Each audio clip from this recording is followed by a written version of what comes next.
ఎట్టెట్టా అనితక్క ఏంది నీ తిక్క అర్థమవట్లేదా? ఓసారి ఈ వీడియో చూడండి. 100, 350, 700 యాలం పాటలు పాడుకుంటున్నారు. అర్థమవుతుందా? ఓసారి వినండి. ఒకేలా కావాలనుకోండి, ఎన్ని రోజులు మైక్ పెడతారో చూసుకుని దానికి ఒక 100 రూపీస్. హైట్ ని బట్టి height above 3 feet to 6 feet అనుకోండి, దానికి ఏంటంటే ఈకో ఫ్రెండ్లీ 350 రూపీస్. అలాంటివి మనకి హైట్ అబౌవ్ 6 feet అయితే 700 రూపీస్. ఇప్పుడు నేను మాట్లాడబోయే టాపిక్ అయితే చాలా మందికి కోపం తెప్పిస్తుంది. ఎస్పెషల్ ఏంటంటే పొలిటికల్ పార్టీ వాళ్ళకి కోపం తెప్పిస్తుంది అనమాట. అందులోనూ ఆంధ్రప్రదేశ్లో ఉన్నటువంటి పొలిటికల్ పార్టీ. ఇప్పుడు మన హోమ్ మినిస్టర్ గారు అనిత గారు మాట్లాడారనమాట. వెరీ అన్ఫార్చునేట్ ఏంటంటే ఈ అలయన్స్ ప్రభుత్వంలో మా పార్టీ కూడా ఉంది, బీజేపీ. అయినా సరే నేను తప్పు అని ఖండించి తీరతాను. ఎందుకంటే నాకు పార్టీ కంటే ముందు దేశం, ధర్మం, అందులోనూ నా హిందూ ధర్మం. నా తెలియగలుగుతాను, ప్రతి వాళ్ళకి హిందూ పండుగల మీద పడి ఏడవడమే తప్ప ఇంకా వేరే పని లేదా? ఏమ్మా అనిత గారు, ఏంటమ్మా పాటలు గణేష్ మండపాలలో పెడితే 100 రూపాయల, అడుగు అడుగుకి 350 రూపాయల ఎకో ఫ్రెండ్లీ గణేషకి? ఓ పని చేయండి. మామూలుగా మనకి చాలా మంది చనిపోతూ ఉంటారు రోజుకి, వాళ్ళ మీద అంతో కొంత చిల్లర చల్లుతూ ఉంటారు. సో మీరు చెప్పండి, ఇది కొంచెం చిల్లర కాదు, ఇట్లా ఇంత 1 కిలోమీటర్కి అయితే 100 రూపాయలు చల్లండి, అట్లా 2-3 కిలోమీటర్లు అయితే 350 రూపాయలు చల్లండి, మేము ఏరుకుంటాం, వచ్చి మా స్టాఫ్ని పంపిస్తామని పెట్టండి. చాలా బాగుంటుంది. మనకి ఏదన్నా కష్టం వస్తే భగవంతుడు చూసుకుంటాడంట. ఆ భగవంతుడికే ఈ రోజు కష్టం పెడుతున్నారు మీరు.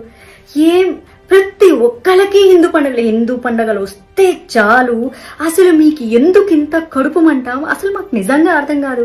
ఇదే రూల్ మీరు క్రిస్టియన్స్కి పెట్టండి, ఇదే రూల్ మీరు ముస్లిమ్స్కి పెట్టండి, తర్వాత హిందువులకు కూడా పెట్టండి. మేమేమి అందరికీ సమానంగా రూల్స్ పెట్టండి.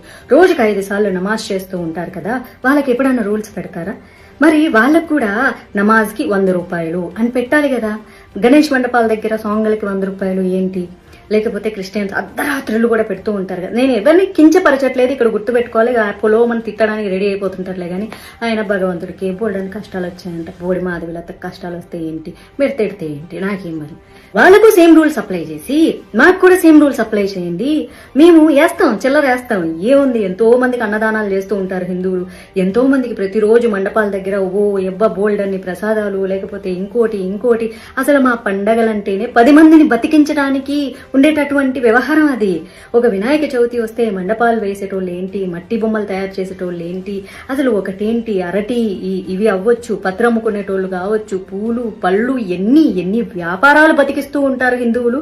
అట్లాంటిది మీ మొహాన చిల్లరేయడానికి మాకేముంది? మేము దాని బిచ్చం వేస్తాం. మేము కావాలంటే మండపాల దగ్గర మీరు వచ్చి అడుక్కుంటున్నారు. యాక్చువల్లీ చెప్పాలంటే టు బి ఆనెస్ట్లీ 100 రూపాయలు 350 రూపాయలు అని చెప్పి అడుక్కి 350 రూపాయలు మీరు బిచ్చం అడుగుతున్నారు. మేము బిచ్చం వేస్తాము, ఏముంది.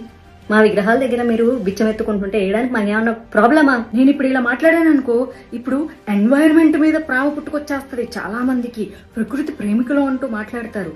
మీరు మట్టి బొమ్మలు, ఆకులు అవన్నీ తీసుకెళ్లి వాటర్లో వేస్తారు, మరి వాటన్నింటినీ చెరువుల్లోంచి, కాలువల్లోంచి, వీటిలోంచి బయటికి తీయాలి. వాటికి ఎంత శ్రమ అవుతుందో తెలుసా, ఎంత పాడైపోతుందో తెలుసా, ఎన్వైరన్మెంట్ ఎంత నాశనం అయిపోతుంది. అట్లీస్ట్ ఇలాంటి రూల్స్ అన్న పెడితే సో అప్పుడైనా కేర్ఫుల్ గా ఉండేసేసి తక్కువగా వాడతారు, పెద్ద విగ్రహాలు చేయడం మానేస్తారు. అలా అని చెప్పేసి విగ్రహాలు చేసే వాళ్ళ కడుపుల మీద కొట్టడానికి ఎన్వైరన్మెంట్ పేరుతో మేము చాలా సిద్ధంగా ఉంటాము. ఈ సమయంలోనే మట్టి బొమ్మలు అమ్ముకునే వాళ్ళ జీవితాలు సంకనాకిచ్చి సర్వనాశనం చేయడానికి ఎన్వైరన్మెంట్, వాటి సేఫ్టీ, ప్రకృతి ఆరాధకులు, ప్రేమికులు అనే వాళ్ళం మేము అసలు ఎప్పుడు రెడీగా ఉంటాము. ఎందుకంటే రేప్ చేసిన అమ్మాయి ఎట్ట చచ్చిపోయినా పర్వాలేదు, కానీ రేపిస్ట్ గాడికి ఉరి శిక్ష, ఇంకో శిక్ష వేస్తే మానవ హక్కులు అని చెప్పి ముందుకు వస్తారు చూడు. అట్లాంటి ప్రకృతి ప్రేమికులు ఇప్పుడు ముందుకు వచ్చేస్తారనమాట. అంతే మీరు ఏదంటే అది కరెక్ట్. దానగుణం చేయడంలో హిందూ దేవాలయాలు కానీ, హిందూ పండుగలు కానీ ఫస్ట్ నంబర్ 1 ఉంటారు. చిన్న పిల్లలు కూడా వాళ్ళ కిడ్డీ బ్యాంకుల్లో పెట్టుకుంటారు, పిగ్గీ బ్యాంక్స్. అవి కూడా పాలగొట్టి తీసుకొచ్చి కావాలంటే ఇస్తారు, మీ మొహాన పడేస్తారు డబ్బులు. అదే ఉంది. కాకపోతే అందరికీ సేమ్ రూల్ అప్లై చేయండి. మీరు ఇలాగ ఇన్నిసార్లు మైకులు పెడితే, లేకపోతే పొగులు, మధ్యాహ్నము, సాయంత్రం, అర్ధరాత్రి పెడితే ఇగో ఇంత డబ్బులు కట్టండి అని రూల్స్ పెట్టండి. అందరికి రూల్స్ పెడితే మేము కూడా ఒప్పుకుంటాము. మీరు అడుక్కుంటామంటే చెప్తున్నా కదా, అయ్యయ్యో మా ఇంట్లో పనిచేసేటోళ్ళు, మా దగ్గర వాచ్మెన్లు, లేకపోతే చిన్న పిల్లలు అందరూ తీసుకొచ్చి మీ మొహాన్ డబ్బులు పడేస్తారు. ఇప్పుడు కాలుతుంది కదా మీకు, సిగ్గు శరం. ఎప్పుడు చూడు ఆ ఎండోమెంట్ డిపార్ట్మెంట్ నుంచి వచ్చిన కోట్ల రూపాయలు మీ పర్సనల్ అవసరాలకు, ఆస్తులకు, దేవుడి ల్యాండ్లు అమ్మేసుకుంటూ ఉంటారు, దేవుడి నగలు అమ్మేసుకుంటూ ఉంటారు, ఎవరెవరో ఇచ్చిన కిరీటాలు అన్ని అమ్మేసుకుంటూ ఉంటారు, గుటుక్కు శ్వాహాలు చేస్తూ ఉంటారు. అయ్యి సరిపోనట్టు సిగ్గు లేకుండా దుర్గా నవరాత్రులు వస్తే, వినాయక చవితి వస్తే, దీనమ్మ సిగ్గు, శరం, మానం, అభిమానం, రోషం, పౌరుషం లేకుండా ఒక మినిస్టర్, హోమ్ మినిస్టర్ గారు అయ్యుండి కూడా ఏవో మరి మీకు చంద్రబాబు నాయుడు గారు సలహా ఇచ్చారు, మరి దీని మీద పవన్ కళ్యాణ్ గారు పర్వాలేదు మనకు డబ్బులు వస్తున్నాయి మన పోలీస్ డిపార్ట్మెంట్ కి ఈ 10 రోజులు ఎక్స్ట్రా డ్యూటీ చేసినందుకు నెక్స్ట్ మంత్ వచ్చేటటువంటి దసరా పండుగకి, దసరా బోనస్లకి శాలరీల కింద పనికొస్తుందేమో, హిందువులొక్కళ్ళే దానం చేస్తారు అని చెప్పి మరి అనుకున్నారో ఏమో మరి నాకు తెలియదు. ఇప్పుడు నన్ను Pawan Kalyan fans, Chandrababu Naidu fans, TDP fans అందరు వేసుకుంటారు. సిగ్గు శరం. మా బీజేపీ కూడా అలయన్స్ ఉంది ఆంధ్రప్రదేశ్ లో. అయినా సరే చెప్తున్నా కదా, దేశం ధర్మం తర్వాతే పార్టీ. మా బీజేపీ ఎప్పుడేం చెప్తుందో తెలుసా? Nation first, party next. అందుకే ఐఎమ్ టాకింగ్ అబౌట్ నేషన్.